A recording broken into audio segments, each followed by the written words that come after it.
G'day, you mob. How's it going? Welcome to this episode of Aussie English. I'm your host, Pete, and I hope you guys had an amazing Christmas and New Year's.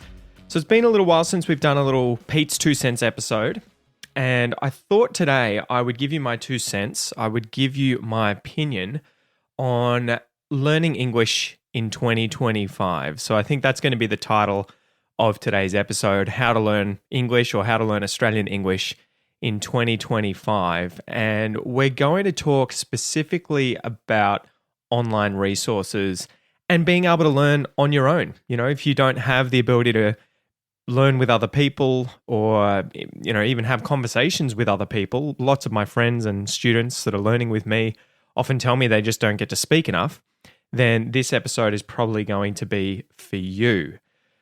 So, yeah, it's been a good year. It's been a good year. I got back into doing private lessons, which has been amazing. And the doors for those are sort of open. So if you want to get some private lessons from me, some coaching, some language lessons, some conversation classes, you know, or a combination of all those things, then you can send me a message on Instagram or send me an email to pete@aussieenglish.com.au and I'll give you all the information about that.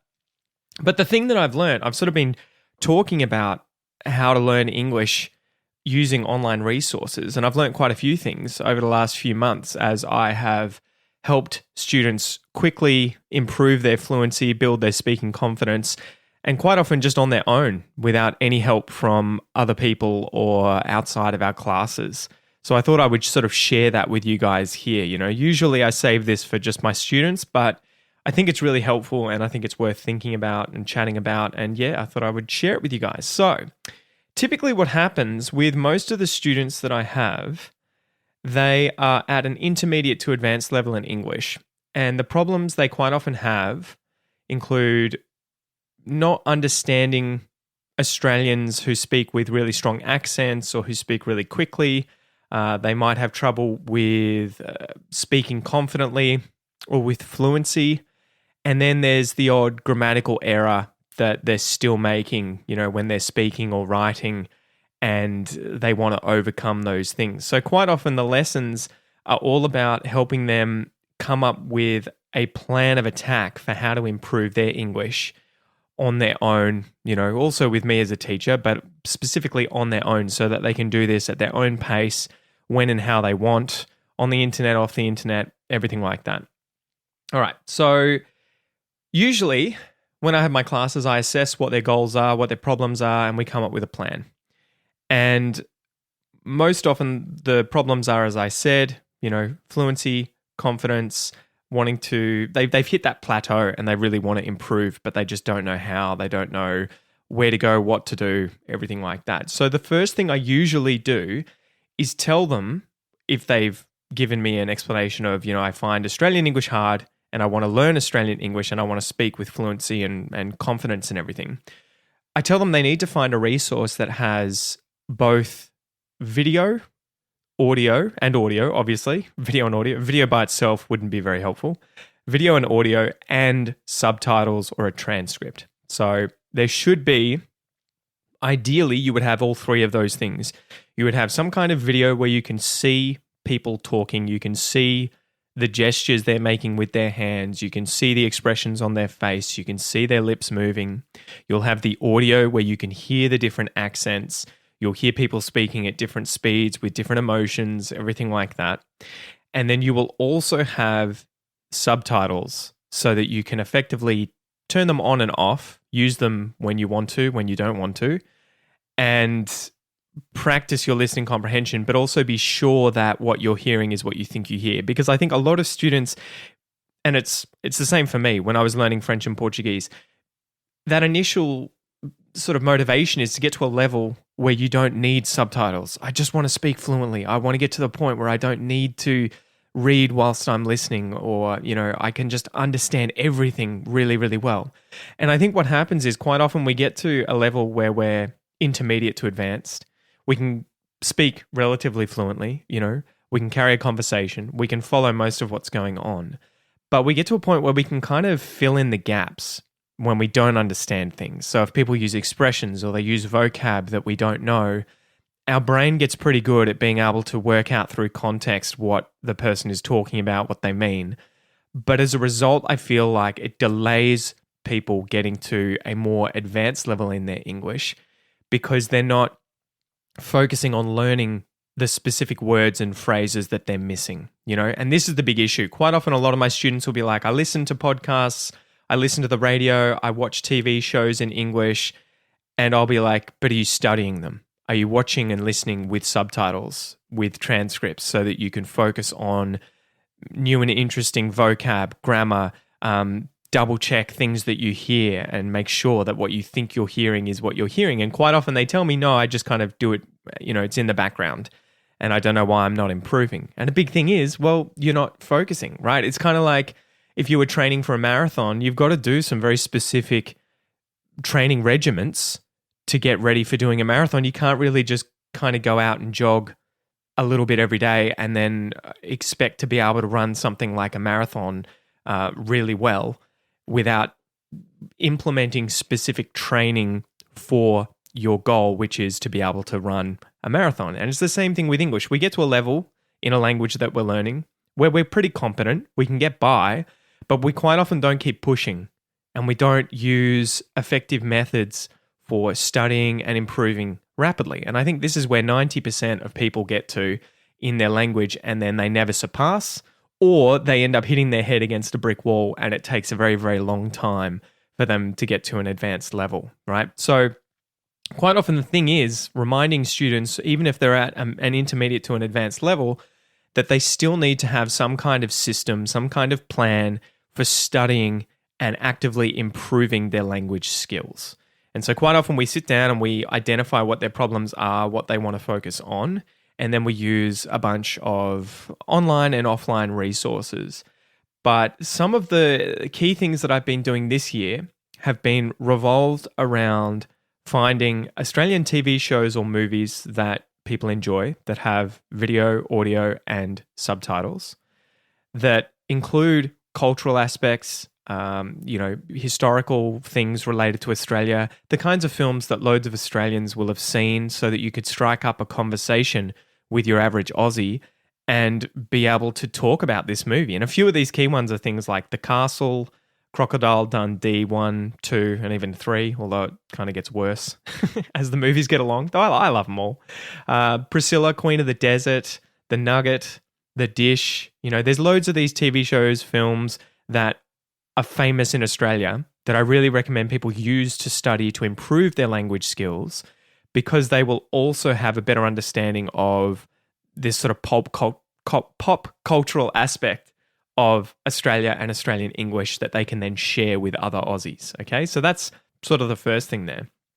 So I get them to find these. I get them to get them with the subtitles, whether they're finding them online, they're using Netflix, they're downloading them onto their computers to watch offline, even, potentially going to the movies to watch these things, although I guess you wouldn't have subtitles at the movies.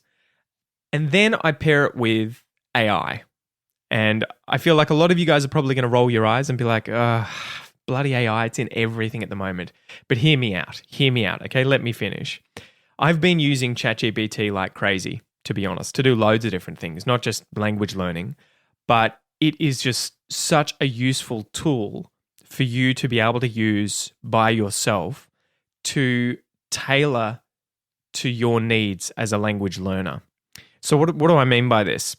You can write to ChatGPT. I'm sure you guys know lots of these different AI things. It doesn't have to be ChatGPT, but you can write to it, ask it questions, get it to do things to help you. And some of the key things would be, you could write a text and like something similar to Grammarly, you can put it into ChatGPT and ask it to correct for any mistakes, highlight the mistakes, even paraphrase things, give you better ways of saying things, rewrite things. You could ask it for different vocabulary, so synonyms for different things. So there's so many different ways to use it with your writing. So there's that aspect, right? And a lot of people do this in a professional environment where if they're writing emails, they will use ChatGPT to sort of spell check, to look at grammar, to look at the tone of voice that they're using when they're writing. Does this sound too direct? Does this sound rude? How would you reword this? How would you write this so that it sounds a little more neutral or happy or polite? So it's really powerful in that way. And then there's a lot more you can do with it too, where you can ask it to, if you keep writing, say once a month, you go through and you look at all the things that you've submitted to it, right? Or you ask ChatGPT to look at all the things. So all the emails, all the messages you've sent, it keeps track of all this stuff. And you could say, okay, based on everything that I have entered over the last month or, 3 months, 5 months, whatever it is, what are the most common errors that I'm making in English and what should I work on, right? And then it'll list those out. It'll say, perhaps you're having trouble with the past tense or with prepositions or with articles. And then you can say, okay, given that these are my problems in grammar, can you please write detailed explanations about these grammatical issues and give me lots of example sentences? And again, it would just spit that out within 20 minutes. And then you can ask it to do things like create fill-in-the-blank quizzes or multiple choice quizzes or writing exercises for you to do. Or you can even chat to it and have it ask you questions that require you to reply using the grammatical errors that you have been making, if that makes sense. So like if you're having trouble with the past tense and you say, hey, ChatGPT, you're typing in there, can we have a chat about a conversation about the past tense, using the past tense? Can you ask me some questions and I have to reply using the past tenses and you correct me if I make any mistakes? And again, it can do all of that. So the reason I am so bullish on AI at the moment and so pro AI for learning languages is that it can be tailored to your own personal problems. It can help you like a personal tutor.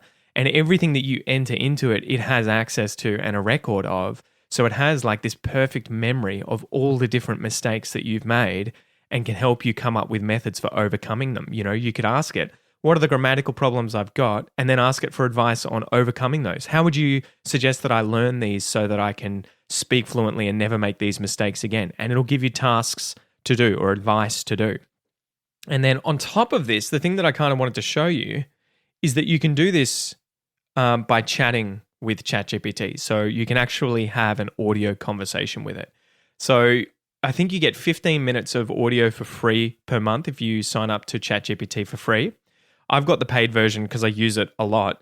And recently I was doing it with Portuguese and it was just brilliant. We were having a conversation and I said, can you chat to me for a bit about any topic of your choice? And it said, let's chat about traveling in Brazil. Where would you like to go? And we ended up having a convo about this. And then I said, can you keep track of any errors that I make and list them at the end? Write down the sentences I said, highlight the error, and tell me how a native Brazilian Portuguese speaker would say this more naturally. And it did it. It just pumped out all these errors that I was making. So I wanted to show you here. We'll have a little conversation so you can hear what it kind of sounds like. So I open my app and a screen will come up where you can type. And there's a little black circle down the bottom right corner that has lines on it for the voice activation. So I'm going to click this and I'm going to see if you can hear it. And I'll have a little conversation with ChatGPT. All right, so I've clicked it. Let's turn the volume up. I can't directly change the volume. Not you, ChatGPT. I wanted to change the volume. Got it. You can adjust the volume using your device's volume buttons or the on-screen controls. If you're using headphones or speakers, you can adjust the volume there too. Okay, no worries. Can we have a conversation about something in English and can you keep track of any mistakes that I make? Sure, let's chat. What would you like to talk about? I'm wanting to learn Australian English. Do you have any advice for how I could learn this and improve English? That's great. Immersing yourself in Australian media like TV shows, movies, and podcasts can really help. Also, practicing with native speakers and focusing on Australian slang and idioms is key. Do you have any specific areas you want to focus on? I went to a barbecue other day. Don't know what say. You could say, I went to a barbecue the other day. It's great that you're practicing. You can also mention what you enjoyed or did at the barbecue. I like a lot food, but didn't know slang word say. You can say, I really like a lot of the food. If you're looking for slang, you could say something like, the food was ace, which means it was great. Any other slang me use? Sure, you might say Barbie instead of barbecue, or smags for sausages. If something was really good, you could say it was heaps good. Awesome. And can you tell me about any mistakes that I was making whilst I was talking to you then in English? Certainly. Instead of I like a lot food, you can say I like a lot of food. It's important to include of. And for don't know what say, you can say don't know what to say. Great job overall. Oh, thanks a lot, ChatGPT. You're very welcome. Keep up the great work. So there you go, guys. That's kind of how it works. And then the good thing is afterwards, all of the text from what I said and what ChatGPT said appears in ChatGPT, and you can obviously add in other prompts. Like, can you write this out as a conversation? Can you highlight the mistakes I was making? Can you write a grammar lesson to teach me how to overcome these mistakes? Can you give me some quizzes or some texts to read in order to practice overcoming these mistakes? So it's just so good. It's so good to tailor towards your own personal English issues, the things that you're trying to improve. And you can just have conversations with it too about all sorts of topics. Again, the sky's the limit. It's really up to your imagination. And so even if you are on your own now living in a foreign country and no one around you speaks English, you can literally sign up to ChatGPT and have a conversation with it, all day long and work on your fluency as a result and have it correct you, have it give you examples, have it write stories for you. You could even ask it for advice on what kind of TV shows to watch or, all those sorts of things. So it's absolutely brilliant. Now, the other thing that I've been doing, combining the two things that we've kind of covered today, the Australian TV shows and movies, the pop cultural side of things, the subtitles, the transcripts, and then AI and ChatGPT. What I often get my students to do is when they're watching a TV show or a movie, to watch it through. So my system is usually watch it through with no subtitles, get an idea of the story, watch it through again with subtitles and take notes, a notepad, have a notepad there, take notes of when you find it difficult, when you find it easy, are there certain characters that are easy to understand, certain accents, certain conversation topics that you're finding hard to follow, get an idea of where your weaknesses are, and then focus in on those sections of the movie. So you say you find it half an hour through the movie, there's one actor who has a very strong accent. Everyone else is really easy to understand, but that actor is really difficult. You would focus on the sections where he is speaking or she is speaking and really try and repeat those sections multiple times, working on your listening comprehension, using the subtitles until you can easily understand what's being said. You could also go through the movie, say, in chunks of 5 or 10 minutes and learn all the new vocab, right? So you could watch, say, The Castle from start to finish. You watch it again with subtitles and a notepad. And then the third sort of point would be to watch it through in 5 or 10 minute periods or sections and write down or take note of all the new vocab, the grammar, the phrases, perhaps there's expressions, there's slang, there's all sorts of stuff that's being used that you think, I want to learn this, I want to use this. And you take note of it and you keep repeating that 5 or 10 minute section until you understand everything that's being said. Now, pairing this with AI, what I suggest is that students take their notes and take the subtitles from the movie. You can download the subtitles for pretty much any movie for free online on Google. Just search, English subtitles, The Castle 1997, the year that the film came out, and you'll see them pop up. It should be a .srt file.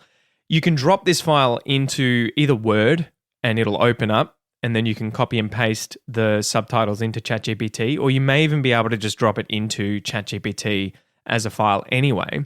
And then ChatGPT effectively has access to all of the subtitles from the movie. And so what I often say then is with your notes, which you can also copy and paste into ChatGPT, you can chat with ChatGPT, you can chat with AI about the vocab or the expressions or the slang, everything like that you're learning. You could ask it to look at the subtitles and write out every single slang word that's used in the movie and give you a definition and give you 5 example sentences using that word in Australian English. You could get it to do it for all the past tense sentences, or all of the sentences that use collocations with prepositions or with nouns. You could do it with all of the idiomatic expressions.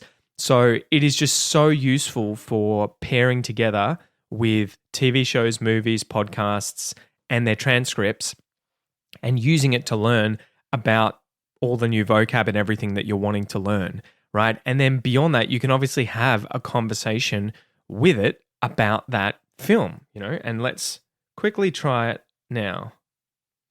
Hey ChatGPT, I watched the movie The Castle recently. It's an Australian classic. Have you seen this movie? Do you like it? Yes, I've heard of The Castle. It's a beloved Australian classic. It's full of Aussie humor and charm. What did you think of it? I thought it was really funny. I liked the actor or the character Daryl. He was my favorite. What about the other actors and characters in the movie? Who's your favorite? Daryl is such a classic character. His positivity is really infectious. Another standout is his wife, Sal. She's so supportive and kind, which is really heartwarming. Do you have a favorite scene? I think I like the scene in the courtroom where Daryl has a bit of a go at the opposition. But can you list some of the expressions that are used in the movie that are really famous in Australian culture? That courtroom scene is definitely memorable. Some famous expressions from The Castle include "tell him he's dreaming," which means someone's asking for too much, and "it's the vibe," used to express a feeling or intuition. Another one is "how's the serenity," when appreciating peace and quiet. These lines have become iconic in Australian culture. If I want to see the scene with that expression, "how's the serenity," which part of the movie is it in? The "how's the serenity" line is from the scene at Bonnie Doon, where Daryl and his family are enjoying a peaceful moment at their holiday home. It's a great example of how they find joy in the simple things. Awesome. Thank you so much. You're very welcome. If you have any other questions or need help, just let me know.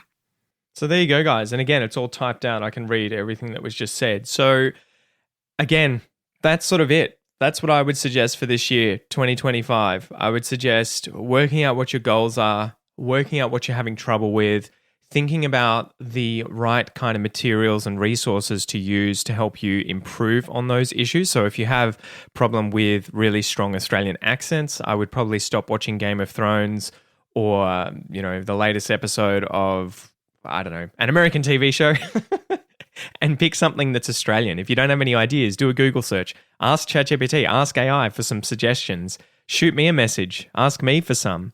And then look for material that isn't too hard, isn't too easy, but is challenging and interesting. And then work with AI to try and use that resource to learn from it. Use it to learn all of the different vocab, grammar, expressions, but then also use it to work on your fluency. Use it. You can chat to it anytime. No one else has to be there. It's there night and day, anytime, and it's effectively free. Even if you sign up for a membership, I think it's about 30 USD, so it's like $1 a day, and you could have limitless conversations with it to work on your fluency. But I think the most important thing is keep asking for feedback from ChatGPT or the AI that you're using that is tailored to you. How can I improve? What mistakes am I making? Can you give me examples? Can you write a detailed lesson teaching me how to do X, Y, Z? That is, I think, the next level to learning languages that we have just kind of reached with the internet and with AI. You can now effectively do it on your own without ever chatting to a native speaker, using AI and using resources online. And obviously, that's probably not the goal. You want to get to a point where you are chatting with native people or other English speakers.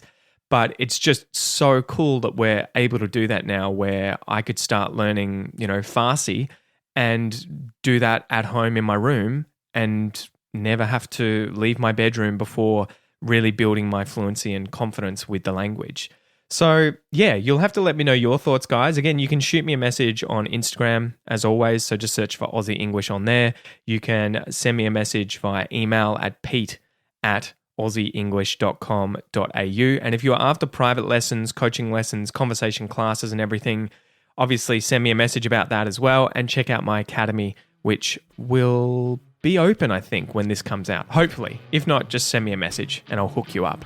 Thanks for joining me, guys, and I'll see you next time.